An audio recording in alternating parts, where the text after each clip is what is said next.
Amigas, amigos todos, pueblo de Champotón, presidente del Estado Plurinacional de Bolivia, Luis Arce Catacora, señora Lourdes Brígida Durán Romero, esposa del presidente de Bolivia, Carlos Miguel Aiza González, gobernador constitucional del Estado de Campeche, autoridades municipales, autoridades civiles, indígenas y autoridades militares. Amigas, amigos todos, este acto es un homenaje a los héroes anónimos de la resistencia indígena que enfrentaron hasta donde pudieron el sometimiento de 3 siglos impuesto por el régimen colonial, enfrentaron hasta donde pudieron el poderío avasallador de los invasores y también resistieron las injusticias del periodo posterior a la consumación de nuestra independencia. Sobre la batalla de la mala pelea, entre comillas, el etnólogo Luis Barajao nos cuenta lo que aquí ya también se narró. En 1517, Francisco Hernández de Córdoba salió de Cuba por orden del gobernador de esa isla, Diego Velázquez Cuéllar, con la misión de invadir Yucatán para capturar indígenas y llevárselos como esclavos y de paso canjear objetos españoles por oro. La expedición estaba compuesta por 110 soldados y una flota de 3 naves, 2 de ellas de gran calado. Desembarcaron en las costas de las tierras bajas de la península y tras un buen recibimiento inicial por los pobladores de lo que hoy es posiblemente Campeche, las autoridades indígenas les indicaron que se fueran pronto, al mismo tiempo que, según la crónica, escuadrones de guerra dieron grandes silbidos, trompetillas y tuncules y ademanes muy bravos. Por esta causa volvieron a zarpar y navegaron 10 leguas en 6 días hasta Champotón.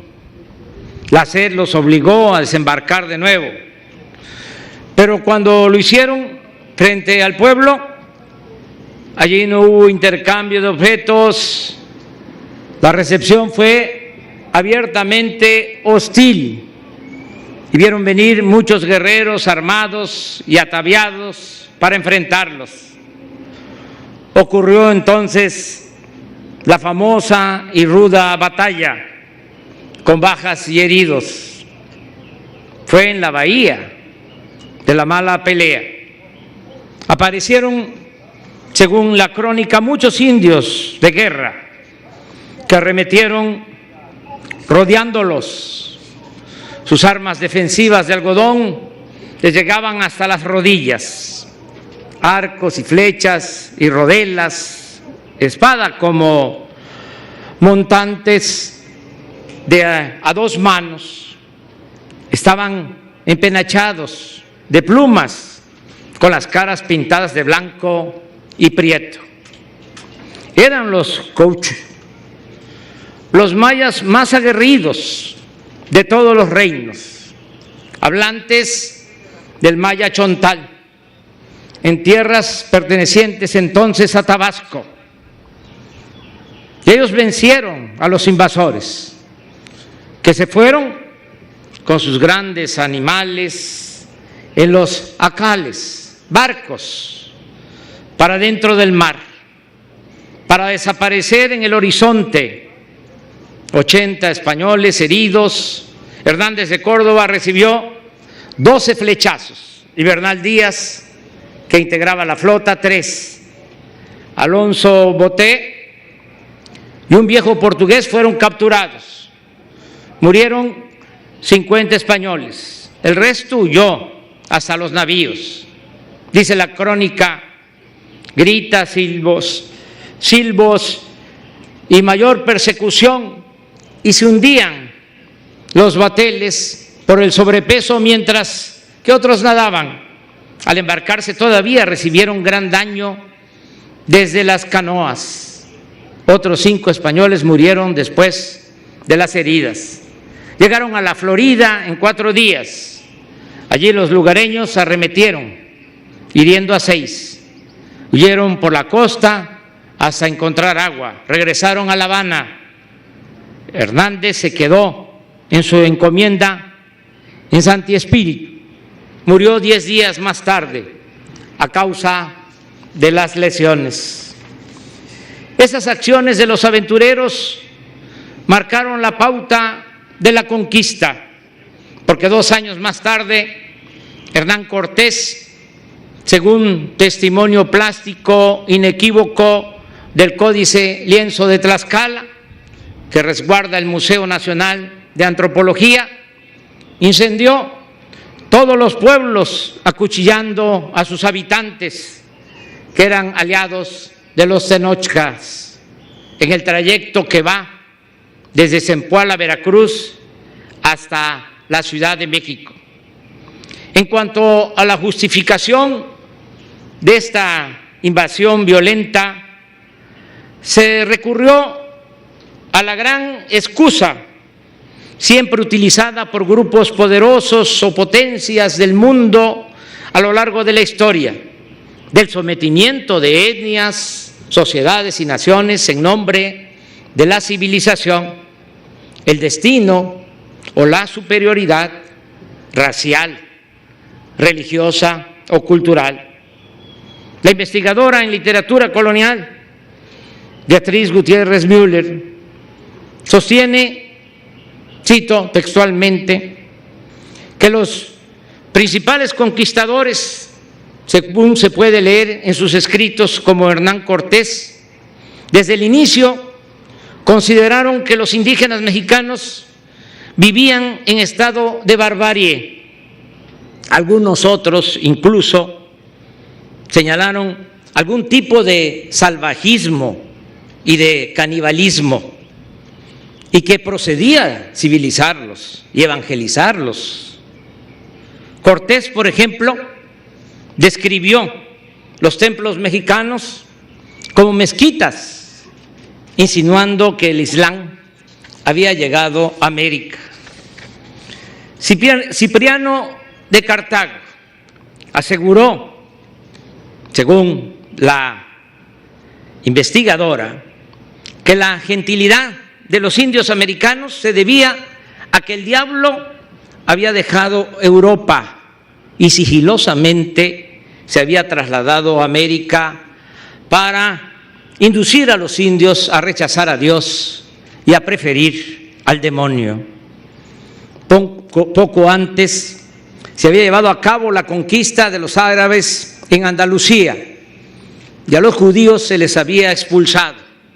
Así era más que pertinente, según la sugerencia, iniciar una conversión al mundo cristiano católico. Una vez dominado militarmente todo el territorio mesoamericano, comenzó el repartimiento esclavista de indígenas, la exigencia del pago de tributo a encomenderos españoles y el despojo de las tierras comunales para la creación de las extensas haciendas agrícolas y ganaderas.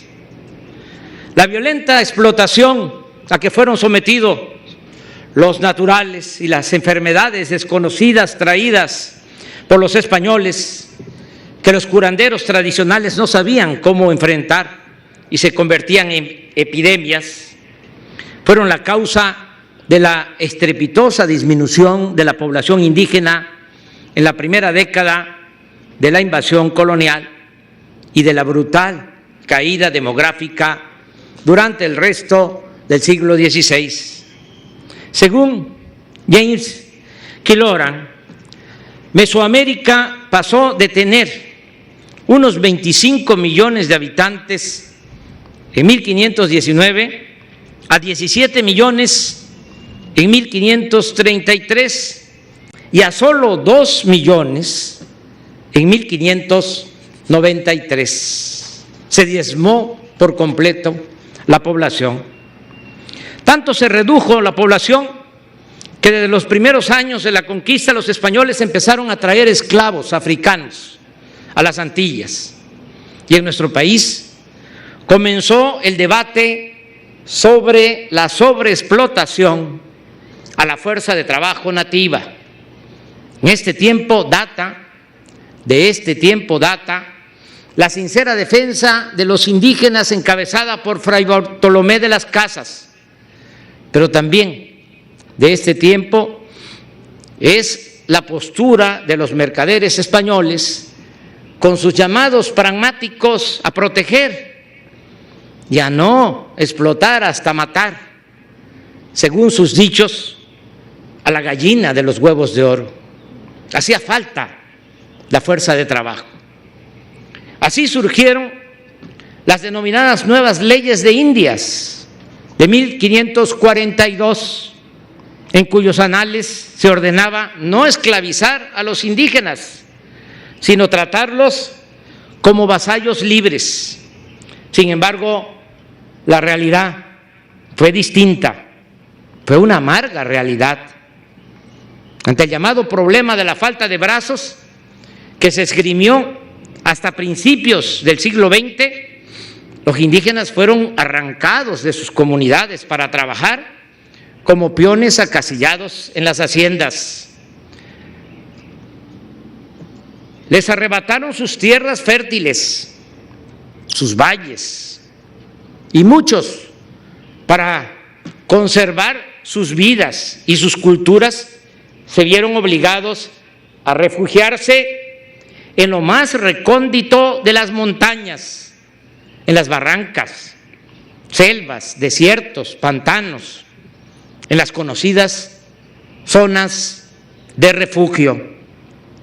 Este sistema inhumano de explotación que se impuso con la espada y la cruz se mantuvo prácticamente inalterable, aún tras la consumación de nuestra independencia política. Durante todo el siglo XIX y hasta la Revolución, la población indígena padeció de opresión e incluso de exterminio, como sucedió durante el Porfiriato, con las guerras del gobierno contra los mayas y contra los yaquis. Asimismo, sigue vigente, por desgracia, el racismo impuesto por los conquistadores y afianzado durante los 3 siglos de dominación colonial. Se continúa promoviendo la idea de que la gente indígena tiene inclinación al mal y que no entiende si no es por temor o por la fuerza. Así como Manuel Orozco Iberra les dice indolentes y perezosos, en las leyes agrarias del siglo XIX se les trata como vagos y holgazanes. Y en los últimos tiempos, como herencia colonial también, se siguen repitiendo los mismos o parecidos conceptos, lo cual incluso ha provocado que los mismos indígenas lleguen a avergonzarse de su identidad y a negar su cultura, sus extraordinarias culturas. Debe decirse que la discriminación a lo indígena proviene de todas las clases sociales y hasta de los hombres más ilustrados o de mayor nivel académico. Se dice que en una ocasión, cuando ambos estaban en el exilio, Benito Juárez, quien se había ganado la vida en La Habana, en una fábrica de puros, y era diestro en forjarlos, le ofreció uno a Melchor Ocampo, que era un liberal íntegro, inteligente. Ocampo vio el puro y lo rechazó, citándole, según él, en tono de broma, el refrán que dice: indio que fuma puro, ladrón seguro. De acuerdo con esta anécdota, Juárez le respondió: lo primero, no lo puedo negar, pero con lo segundo, no estoy conforme. En otras palabras, soy indígena, pero no ladrón. Más allá de esta anécdota del siglo antepasado, en la actualidad persisten muchas expresiones y actitudes racistas de este tipo. Recuerdo dos. En 2007, un maestro de economía del ITAM, y para nuestra vergüenza, secretario de Hacienda del entonces gobierno legítimo, escribió un artículo en el periódico La Jornada, utilizando la ofensiva y muy conocida frase: no tiene la culpa el indio, sino el que lo hace compadre.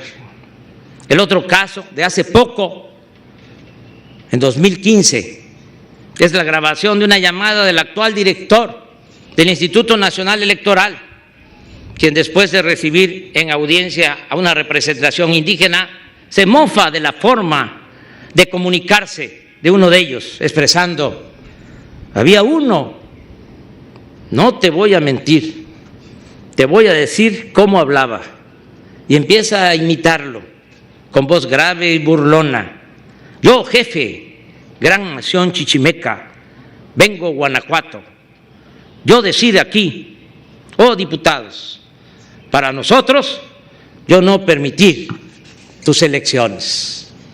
En fin, expongo sobre esta cuestión que muchas veces se soslaya, porque la cuarta transformación que está en marcha tiene como tarea fundamental combatir el clasismo, la discriminación y el racismo. Estamos demostrando con hechos que es correcto nuestro lema de que por el bien de todos, primero los pobres. Así, los estados que más apoyos gubernamentales reciben son los que tienen mayor población indígena: Chiapas, Oaxaca y Guerrero, así como Yucatán y Campeche. Además, de todos los mexicanos, son los indígenas los que más atención obtienen de nuestro gobierno. Casi el 100% de los hogares indígenas de todas las etnias y culturas del país reciben cuando menos un programa de apoyo para el bienestar. Además, nuestro gobierno promueve una constante reivindicación de la grandeza cultural de nuestros pueblos originarios.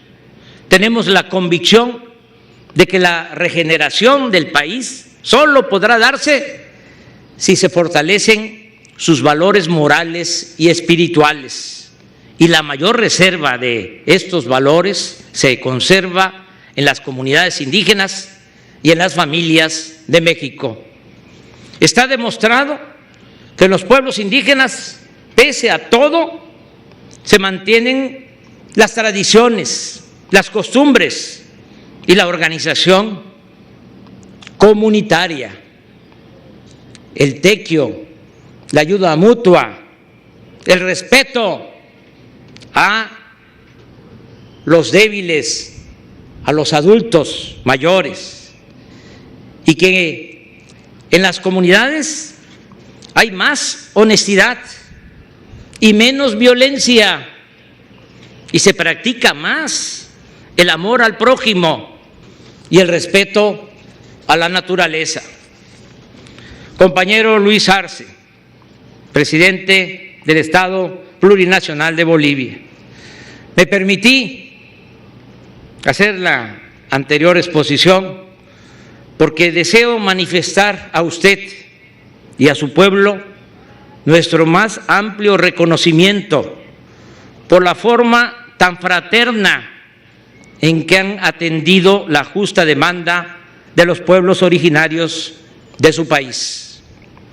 Bolivia es el mejor ejemplo a seguir en este importantísimo asunto.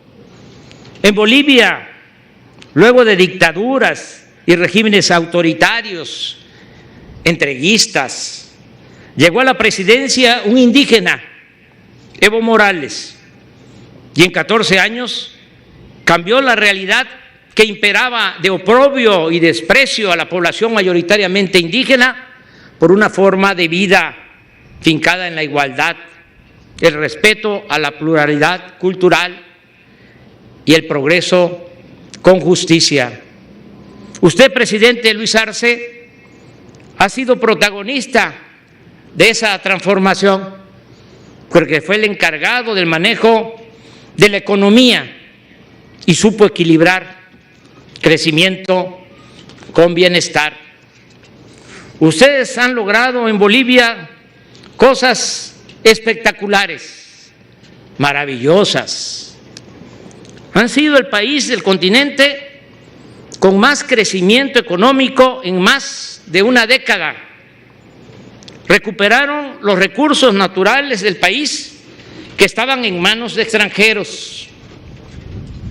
Sacaron de la marginación a millones de familias pobres y, por si fuera poco, acabaron con el mito de que el pueblo es malagradecido, porque después del reciente golpe de Estado, en medio de amenazas y persecuciones, la gente humilde, los indígenas, fueron a las urnas y votaron por usted, que ganó en las elecciones desde la primera vuelta con mucha ventaja. Esa lección de civismo y democracia es admirada por nosotros y por muchas otras personas, mujeres y hombres libres de nuestra América y del mundo. Gracias por su visita a México, digno presidente de Bolivia, Luis Arce Catacora. Gracias de todo corazón.